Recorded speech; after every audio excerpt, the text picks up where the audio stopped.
Cette actualité vous est présentée en collaboration avec Cryptost Academy. Ayez un temps d'avance sur le marché crypto en rejoignant notre communauté premium. 30% du PIB, 7 prix. Nobel appelle à taxer les milliardaires français.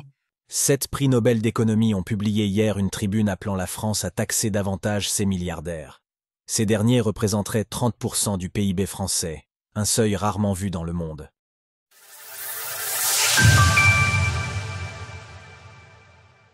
Les milliardaires français pas assez taxés selon des prix Nobel d'économie. Publié hier dans Le Monde, la tribune rassemble plusieurs prix Nobel d'économie. Daron Acemoglu, Georges Akerlof, Abhijit Banerjee, Esther Duflo, Simon Johnson, Paul Krugman et Joseph Stiglitz. Elle rappelle quelques données clés. Les ultra-riches paient comparativement peu d'impôts comparés aux contribuables moyens. 0,1% du patrimoine en France environ. De Bernard Arnault à Elon Musk, les milliardaires ont des taux effectifs d'imposition plus faibles que ceux du contribuable moyen. Les prix Nobel soulignent que les milliardaires américains sont plus taxés que les Français, en raison notamment de lois qui les empêchent d'utiliser des holdings pour esquiver l'impôt. D'où une nécessité de faire la même chose en France, toujours selon la tribune. Faire peser une contrainte de justice plus forte sur les milliardaires est non seulement nécessaire, mais surtout possible. Les milliardaires français représentent une part de PIB bien plus importante en France qu'ailleurs. Dans l'Hexagone, ils représentent 30% du PIB, contre 14% en moyenne dans les autres pays du monde.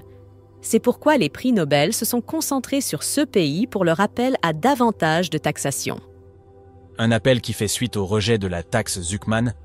Cet appel intervient par ailleurs alors que la taxe Zuckman, qui était censée rajouter de l'imposition pour les très grandes fortunes, a été rejetée par le Sénat. Elle prévoyait d'instaurer une taxe de 2% des revenus pour les personnes possédant plus de 100 millions d'euros. Elle aurait permis de générer entre 15 et 25 milliards d'euros par an.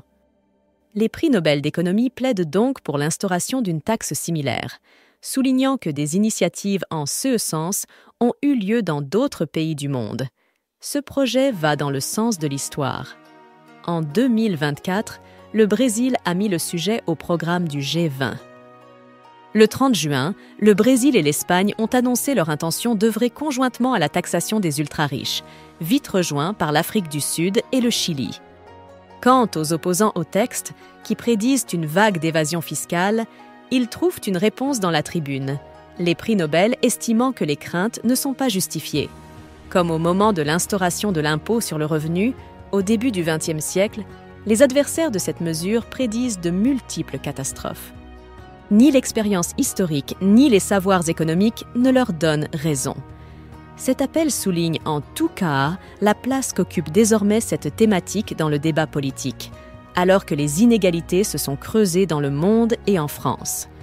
Selon l'INSEE, le rapport entre les 20% les plus aisés et les 20% les plus modestes atteignait en 2023 4,5, un record depuis 1996. Source : Le Monde. Retrouvez toutes les actualités crypto sur le site cryptost.fr.